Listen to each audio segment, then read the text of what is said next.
This is Time and Other Thieves, Reflections and Conversations on the Nature of Existence. This episode originally aired in radio format on June 9th, 2022. I'm Sarah B., and today I'm going to explore the first 100 pages of a book called The Reality of Being, The Fourth Way of Gurdjieff by Jeanne de Salzmann, also known as Madame de Salzmann.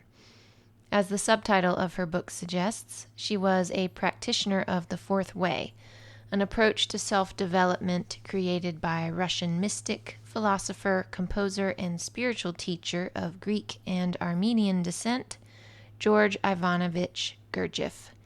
G.I. Gurdjieff taught that most humans live their lives in a state of hypnotic waking sleep, and he described a method, calling it the work or the system, for achieving a higher state of consciousness. Uniting the methods of the fakir, monk, and yogi, whose paths to awakening focus on the body, emotions, and mind, respectively, he also called it the Fourth Way. Madame de Salzmann became a close pupil of Gurdjieff's after being introduced to him in 1919 by Thomas de Hartmann, who'd met Gurdjieff 3 years prior and from 1917 to 1929 remained his student and confidant. De Hartmann was already an acclaimed composer in Russia when he met Gurdjieff in St. Petersburg, and would go on to transcribe and co-write much of the music that Gurdjieff collected and used for his movements exercises, a series of sacred dances that comprised part of the Fourth Way work. I don't know why de Hartmann didn't continue working closely with Gurdjieff past 1929, but de Salzmann did. Having studied piano at the Conservatory of Geneva, she'd also taught dance. So in her 30 years of working with Gurdjieff, she was responsible for transmitting the movements exercises. She also conveyed his other teachings through the Gurdjieff Institute of Paris, the Gurdjieff Foundation of New York City, the Gurdjieff Society in London, and the Fundación Gurdjieff of Caracas, as well as other formal and informal groups throughout the world. Many of Gurdjieff's other pupils recognized de Salzmann as his deputy. She led the Gurdjieff Institute of Paris and continued to disseminate his teachings, per his request, after he died in 1949. Jeanne de Salzmann herself died in 1990, at the age of 101.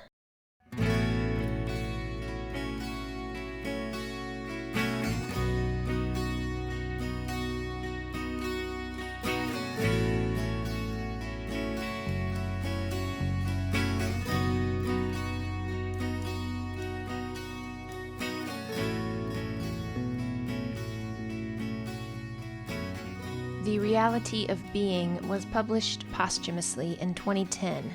Edited by a small group of her family and followers, the book's entire contents were taken from de Salzmann's personal journals, which she kept for 40 years. If you've been listening to Time and Other Thieves for a while, you might recall that I'm a big fan of diaries and journals. They are not only historical treasures, but in many cases, psychological, emotional, and spiritual portals into other humans. Why anyone would not be a fan of them is beyond me. If viewed as a kind of technology, and it is largely a way of remembering, diaries and journals accomplish something that none of our high-tech gadgets have yet accomplished and hopefully never will. They enable us to quite literally read someone else's thoughts. And in the case of Madame de Salzmann, those thoughts are profound. This episode is the second one in which I've reflected on ideas from a posthumously published journal, the first being on Meditations by Marcus Aurelius. Both books explore the nature of existence. Both contain some of the purest spiritual insights you'll ever read. Both are repetitive in the way of an almost musical refrain, the same ideas expressed with slight variation so that we, the reader, might see it from all possible angles and understand it a little more each time.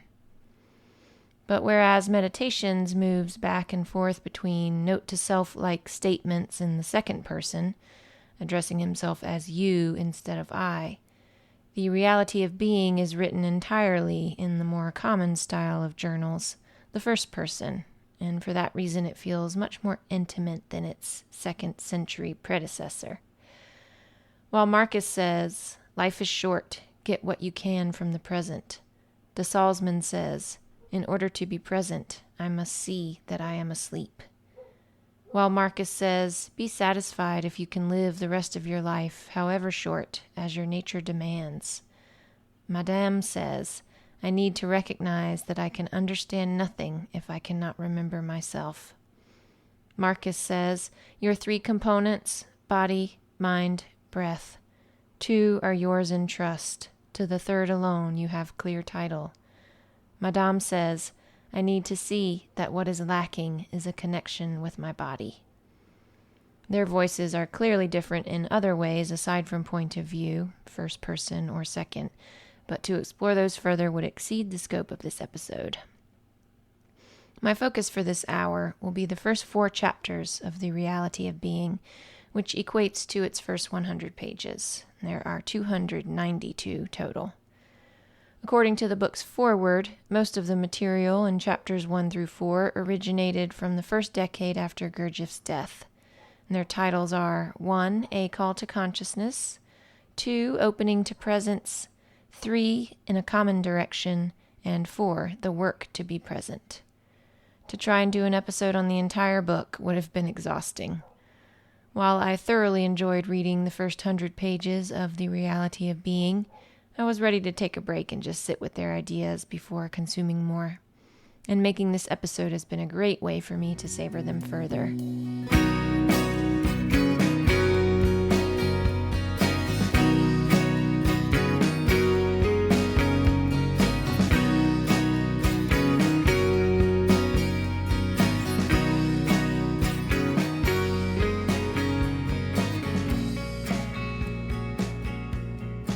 I'm going to take the same approach to reflecting on the reality of being as I did to reflecting on the book Be Here Now, in that I'm not going to follow the order in which the book was written, but my own interest and fascination with the handful of its ideas.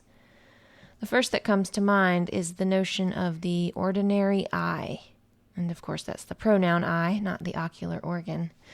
Another word for the ordinary I is ego.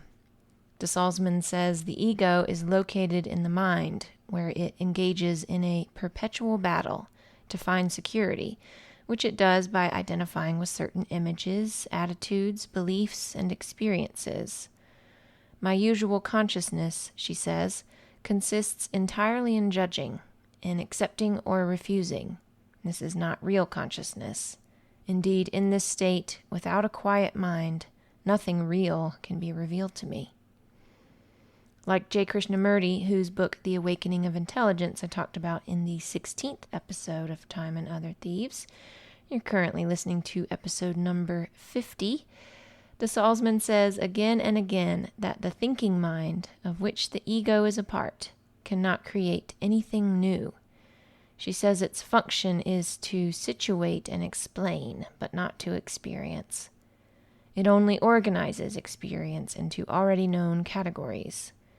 When the mind is quiet, it can entertain new things, but the moment that thinking happens, new becomes old. What we call knowledge is just an accumulation of associations and images. This is the concept we must grasp if we are to be truly present.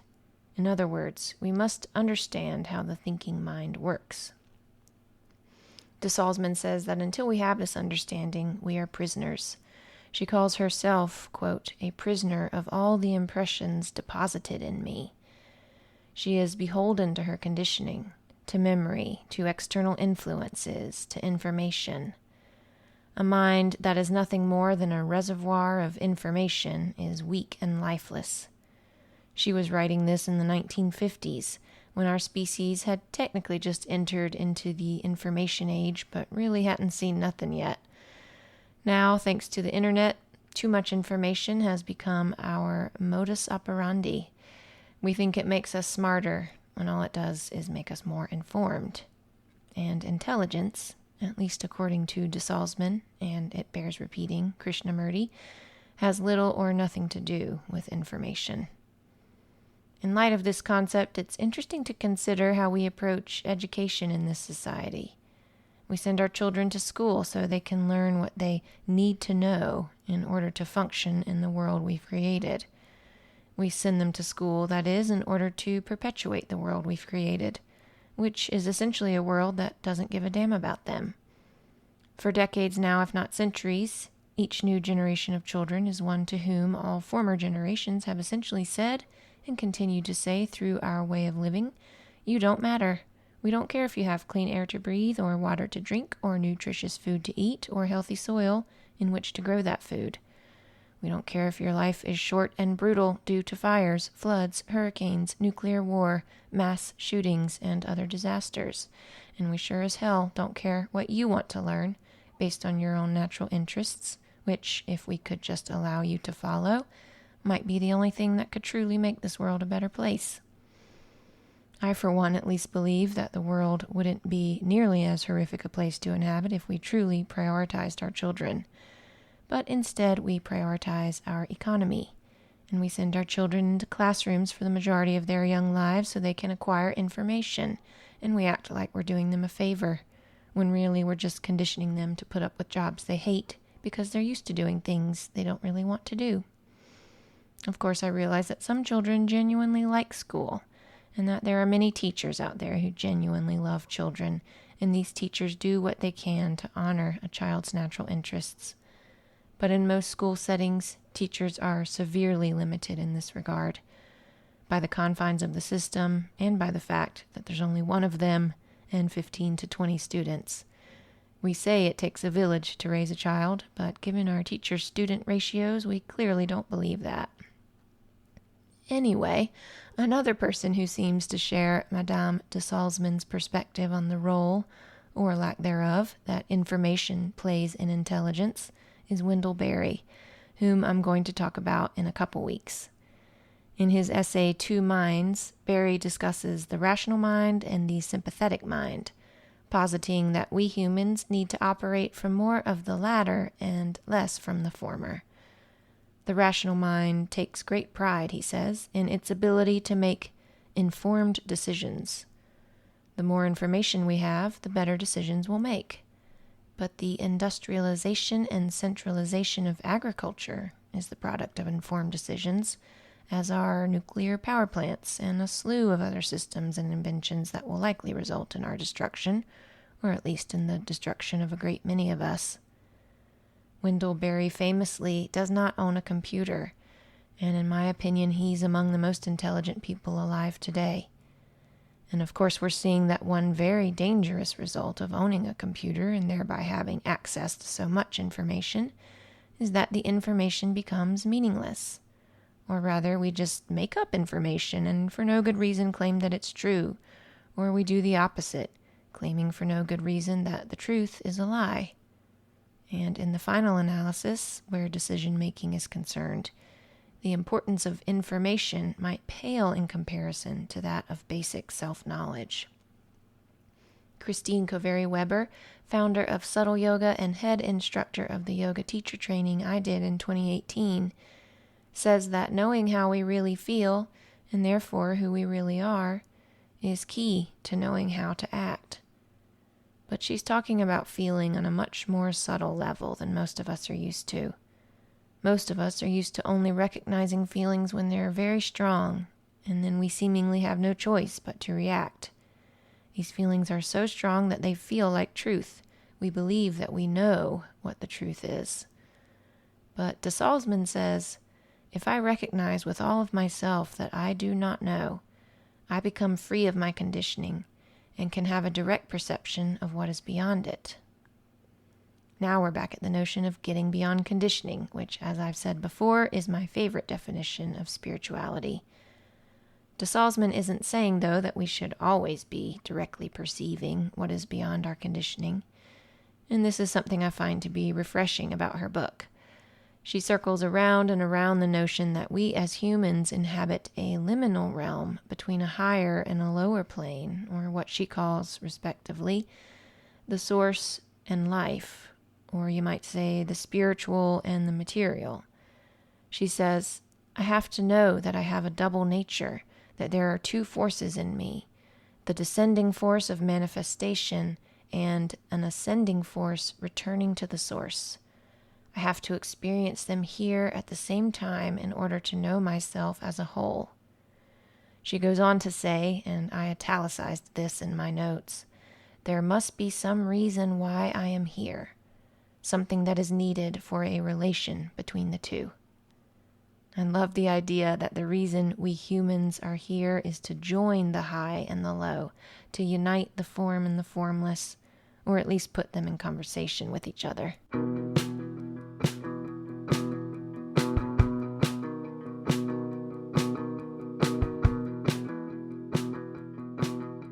One way to foster the aforementioned conversation between one's material and spiritual self is by cultivating a more intimate relationship with one's body. Most people live from the neck up.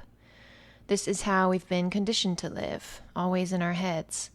But emotions happen in the body, and we must be able to A, feel them in a conscious way, and B, respond to them within ourselves if we wish to reduce our knee-jerk reactionary behavior and make decisions that are truly informed, not by the external world, but by our own internal ones. Which isn't to say we should never take the external world into account, but I'm convinced that our emotions are running the show most of the time, both in our more intimate interpersonal relationships and in larger intranational and international conflicts. These conflicts are fueled by the belief that someone else is or should be responsible for how we feel, and we will only feel better if they change their behavior or otherwise give us what we want. Meanwhile, we're not actually looking at our own emotions, not really interacting with them. And the result is that we don't really know ourselves. And when we don't really know who we are, we identify with other things, like political parties, like guns. De Salzmann says, I need to see that what is lacking is a connection with my body. Without a connection, I am caught in thoughts or changing emotions that give way to fantasy. And my body is either my master, a tyrant demanding satisfaction of its appetites, or my enemy, obliged to pay for all my thoughts and feelings. In that latter bit, she addresses the opposite side of the coin I was just talking about. One way some of us have found to make the body pay is through eating disorders or excessive exercise, which essentially serve to numb strong emotions. Another way is through substance abuse. But as de Salzmann says, our bodies could be our greatest support for experiencing existence. She says that the body is, quote, on the level of earth and draws its strength from it. The action of our life is on this level, this sphere, not somewhere up in the air. I have to feel the body on the earth, the ground. I do this by sensation, sensing its weight, its mass, and, more important, sensing that there is a force inside, an energy. Through sensation, I need to feel a connection with my body so deep it becomes like a communion. Enter yoga, or Tai Chi, or Qigong, or the Feldenkrais method, or the movements exercises, also called sacred dances, that de Salzmann practiced and helped facilitate as a teacher and student of the Fourth Way. Whatever works for you as a technique for inhabiting your body more fully on a regular basis, please do it. Some days this might just look like rolling around on the floor and stretching what feels good to stretch. Every day, it can look like simply checking in with what we're experiencing on a sensation level as we go about our usual business. I often notice that I'm holding my breath or just breathing very shallowly, that my jaw is clenched, my brow is furrowed, my shoulders are hunched. The difference between a slumped posture and a straight one is enormous, and I can instantly feel the energetic change upon making that adjustment. I can make it while standing in line at the grocery store, while chopping vegetables in my kitchen, and while meditating, to name a few instances. Regarding meditation, de Salzmann says, the position of the body is very important. It must be precise in order to allow a field of energy to be established. At the same time, I must feel an ease, a well-being, a kind of stability that allows my mind to come to a state of total availability, to empty itself in a natural way, to let go of the agitation of thoughts. With a right posture, my centers come together and can be related. This requires close and continual cooperation between my thought, my feeling, and my body. As soon as they separate, the posture is no longer held. I have experienced this separation and its result countless times while meditating. I only recently realized that seated meditation is actually a very active thing. For years I'd been thinking that the physical act of sitting should be pretty effortless, and it's the mind part that's difficult. But in order to maintain the kind of posture de Salzmann is talking about, one must engage a lot of different muscles. Of course, they're not engaged to their full potential, but it's still significant.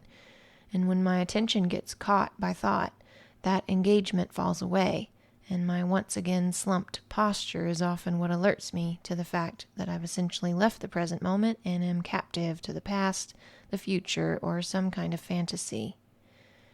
Tension in my body is also a common clue in this regard.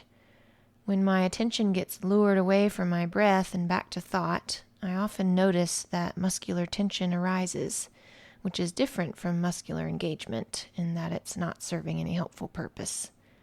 De Salzmann says, tension and relaxation have great importance for the way in which we manifest and relate to the world around us. We tense toward life in order to take, to oppose, to master. But these tensions separate us from a subtle energy, a more essential reality. We are imprisoned by tensions, and our possibilities are not developed. Our attention can never have an action if there is a tense resistance in the body. It is retained on the surface, unable to penetrate deeper levels in ourselves. How many of us are walking around with bodies that are basically tense all the time, and we don't even know it? Sometimes I notice this when I'm lying in bed at night, having a hard time falling asleep. I'll realize that my entire body, but especially my neck and shoulder girdle, are stiff, as if bracing for some mysterious impact. And in realizing this, I instantly relax. I focus on feeling the full weight of myself on the mattress, and sleep becomes less elusive. So often, the key to changing any unconscious behavior is noticing it, becoming aware, and then it takes care of itself. Reminding me very much of Bernard Bassett's book, We Neurotics, which asserts that God is at his best when we are relaxed. De Salzmann says, the creative action of the life force appears only when there is no tension, that is, only in the void. If I wish to develop my being, I must come to this point of no tension. I become conscious of the void by the change in my sensation, which becomes finer as tensions are dissolved. And in dissolving these tensions, we are better able to contact what all they've been obstructing, which is to say, reality. De Salzmann asserts, there is in me an essential energy that is the basis of all that exists. And of course, we could all say the same of ourselves.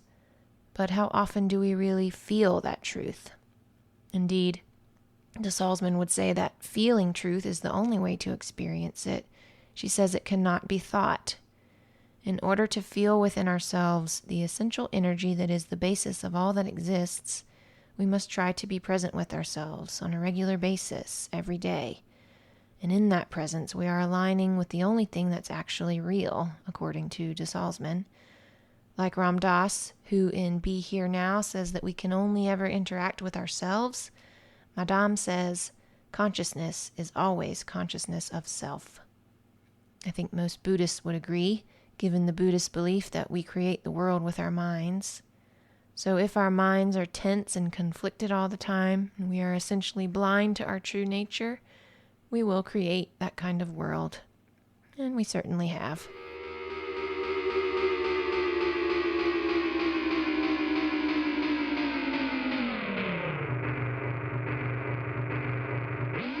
At this point in the original radio version of the show, I played a song by Angel Olsen called Go Home. I mostly played it because her album Big Time had just come out and I loved that particular track and just wanted to play it. But then upon a closer listen to the lyrics, I realized it could be interpreted as apropos to some of the ideas de Salzmann explores in The Reality of Being. First of all, there's the title of Olson's song, Go Home. One could argue, and I guess I am, that seeing the reality of being is a kind of homecoming. In our normal asleep state, we maintain the illusion of separateness and as a result walk around feeling essentially homesick much of the time. I'd say we also maintain the illusion of the past and the future at the expense of not really being in the present moment, which is the only place we belong, our only true home. Then there's the lyrics in the first verse. The truth is with you. You can't rehearse it. Pretend to know it. It's time to live it. As I mentioned before the music break, de Salzmann said that the truth cannot be thought. It cannot be known with our usual way of knowing. It must be experienced, or in Olson's words, it's time to live it. Then in the chorus, she sings, "How can I go on with all those old dreams? I am the ghost now, living those old scenes." De Salzmann and Gurdjieff alike often talk in the language of dreams. They say that most people are asleep all the time. And they might say that we are ghost-like, haunting what Olson might call the old scenes, which de Salzmann might interpret as thought itself.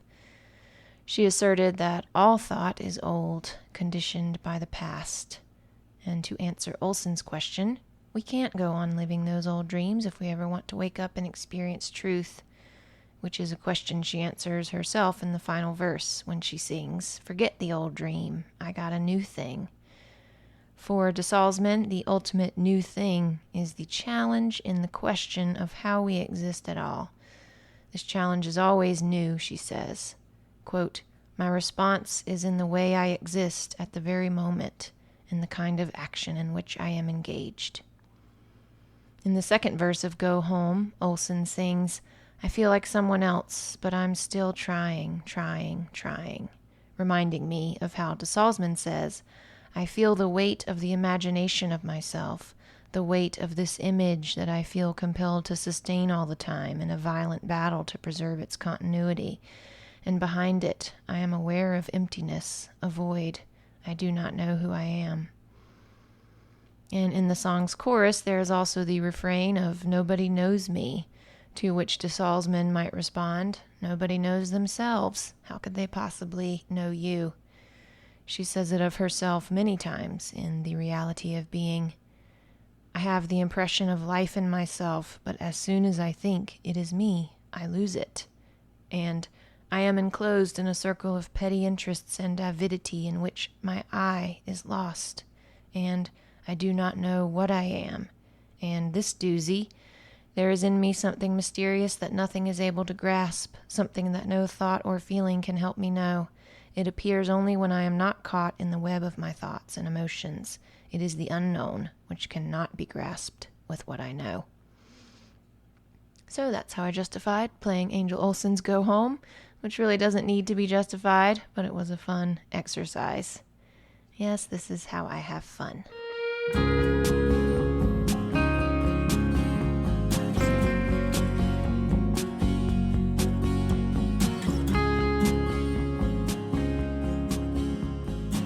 I was just saying that it's fun to ponder certain ideas and make them fit together. But the ideas I'm talking about today, and on most episodes of Time and Other Thieves, aren't just amusing. They're also quite serious. The notion that we're all asleep, for instance, suggests on many levels that we're all in grave danger. Would you want to be a passenger in a car whose driver was asleep? Well, Gurdjieff and de Salzmann would assert that you are. As human beings, we are all each other's passengers and each other's drivers, and we each contain within us a passenger and a driver. The driver must be awake in order to reach the destination, and the destination is that awakeness. De Salzmann puts it like this: the attitude we take, our inner and outer posture, is at the same time our aim and our way. The Zen Buddhists say that spiritual practice itself is enlightenment. Perhaps because the practice implies an awareness of the need for practice.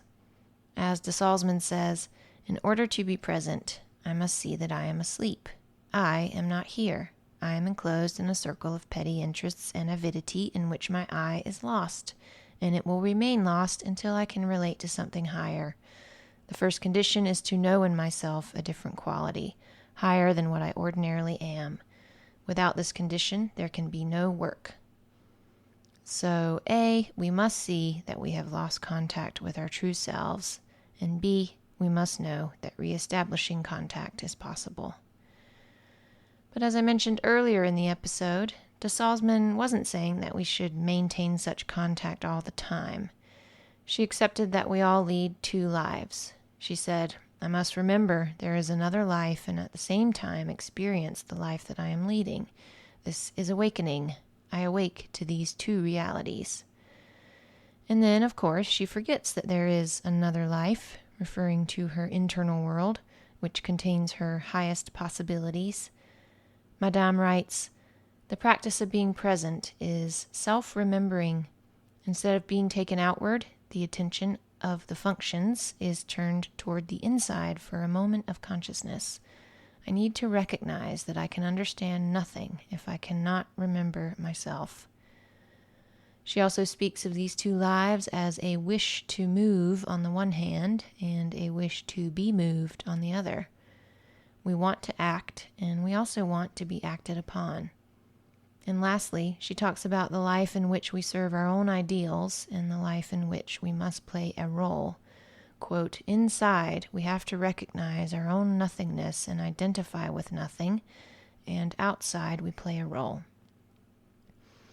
The challenge is to embrace that role, but not identify with it, with what de Salzmann called our individual self.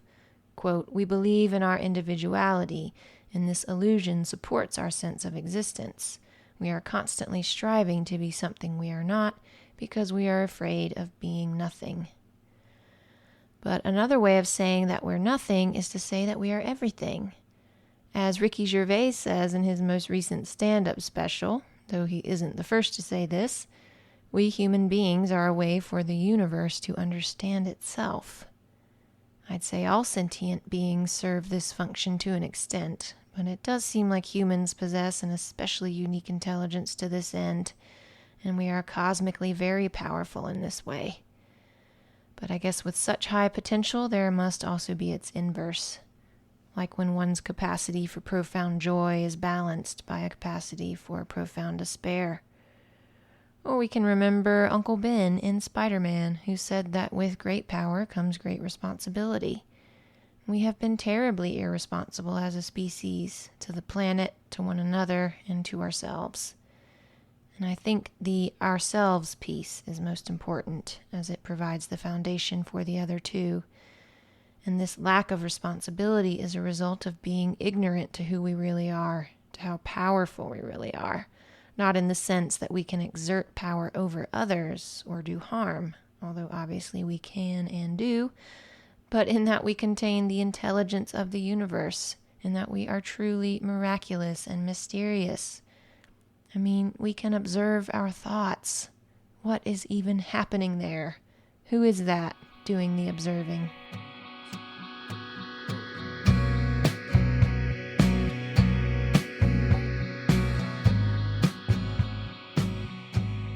And this brings me to an idea that de Salzmann revisits a lot.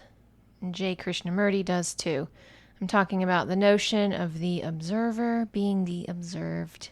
This concept gets especially trippy when you use your own thought as an example. So if I am observing my thoughts, that makes me the observer, but somehow I'm actually the one being observed. That's where my brain doubles back on itself in endless funhouse mirrors and then goes blank. I cannot understand this idea. So then I try to simplify it with a more concrete example. Let's say I'm observing a tree. If I'm actually the observed, does that mean I'm the tree? I know Krishnamurti would assert that I am not separate from the tree, but does that mean I am the tree? And in the thought example, does it mean I am my thoughts? This notion would go against a lot of what many spiritual teachers have asserted over millennia, that we are not our thoughts. But like Krishnamurti, de Salzmann seems to disagree. In The Reality of Being, she says, Order can be born in us only if we enter into direct contact with disorder.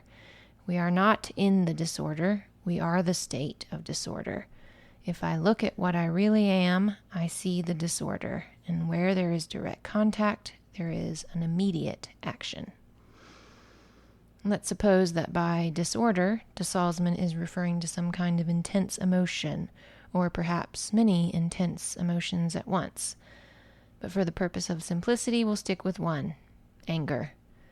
So Madame seems to be saying that we do not have anger, we are anger. And to realize in a given moment that we are anger is to enter into direct contact with it. And when that contact happens, we act without hesitating. But would such action in the case of anger be helpful? Is not seeing red another way of saying that we become anger and act on it? I don't know. Maybe anger is too tricky an example. It's interesting to think about, though, this notion of separation. But de Salzmann would say that such thinking is separation. Quote, "Here we discover the source of thinking. We see that the division between the observer and the observed is at the origin of our thought. The observer is grounded in memory, that which knows from past experience. But when the observer is the observed, when the thinking is the experience, then there is no more thought. There is a state of tranquility in which an impression can be received as new, as with little children."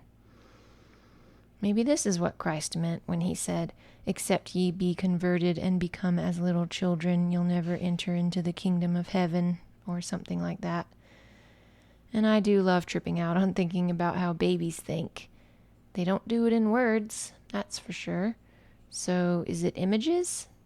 In the case of really young babies, they only have so many images to work with because they've only been exposed to a handful of them, and their vision is blurry anyway. But we know there's some serious intelligence happening behind those poorly sighted eyes of theirs. Looking into a baby's eyes is like looking into consciousness distilled down to its purest, most potent form. It's consciousness before it has separated from its source, consciousness without thought. De Salzmann is saying that this is a state we must try to return to, but not in any permanent kind of way. She allows that this feeling of presence, with a capital P, is difficult to sustain. But, she says, I can repeat, and I can again find the same force, the same taste of something real. Then I struggle not to disappear so quickly in the activity, and I try to see what is required to be present. So it's not all or nothing, and those of us who are interested in awakening to the true reality of being therefore have no excuse not to practice. Some of us might be discouraged by too high expectations to achieve some exalted state, but all we're trying to do is remain present for a little longer than we did the last time we practiced. Madame even says that simply remaining above the level of sleep, a little higher, but in a way that has some stability, is itself extraordinary.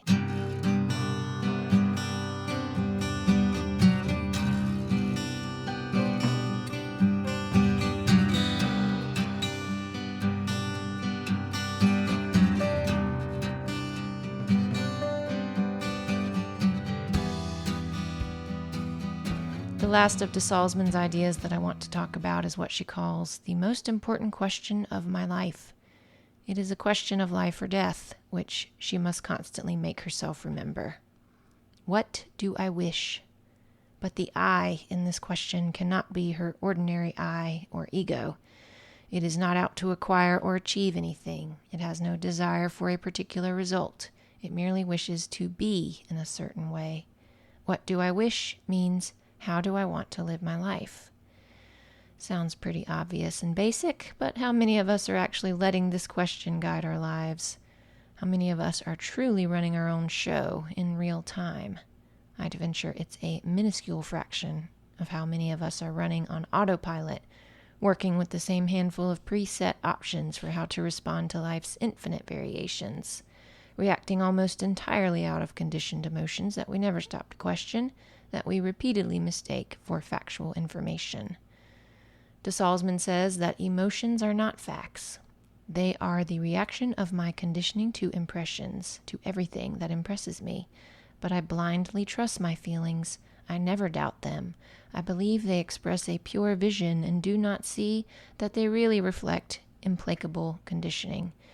Because of this, I do not see the absolute necessity to observe them. That is, to remain in front of them without reacting, to be merciless toward my desire to react. I love that. Would that we all were merciless toward our desire to react. In some cases, of course, our desire to react must be respected, like if someone's trying to hurt you or someone you care about. But that sort of reaction is more instinctual and necessary than the sort de Salzmann seems to be talking about. Of course we need to react to certain things in our environment in order to stay alive and help others do the same, but we don't need to react if someone cuts us off in traffic or if someone else's words hurt our feelings. We can respond, sure, but only after we've investigated the conditioning that's behind the hurt feelings. But back to this question of what do I wish, or how do I want to live my life? I'd love for our society as a whole to ponder this. What do we wish?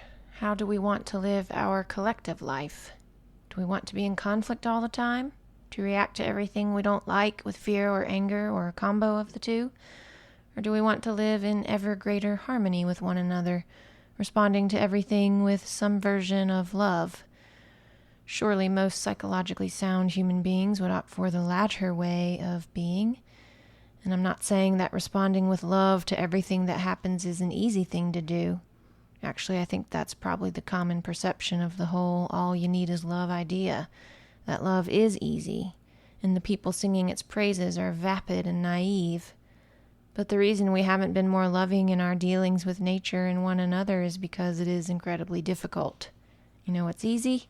Anger, outrage, indignation, and it all just feeds on itself. But of course I cannot make every human being stop reacting from places of fear and anger. Literally all I can do is practice what I preach and try my best every day to respond with love to everything that happens. It is ridiculously easy to lose sight of this intention or just altogether forget it. So I agree with de Salzmann that I must cultivate a habit of asking that life or death question every day, multiple times a day, or perhaps constantly, like a mantra. What do I wish? I'm Sarah B., and I thank you for listening to this episode of Time and Other Thieves. In the next one, I'll be exploring the chapters for weeks 4 and 5 of The Artist's Way by Julia Cameron, and sharing my experience of continuing to do the artist dates in the morning pages, and an entire week of reading deprivation. I'll also talk about how The Artist's Way informed my recent road trip to Canada with my dad. Until then, take good care.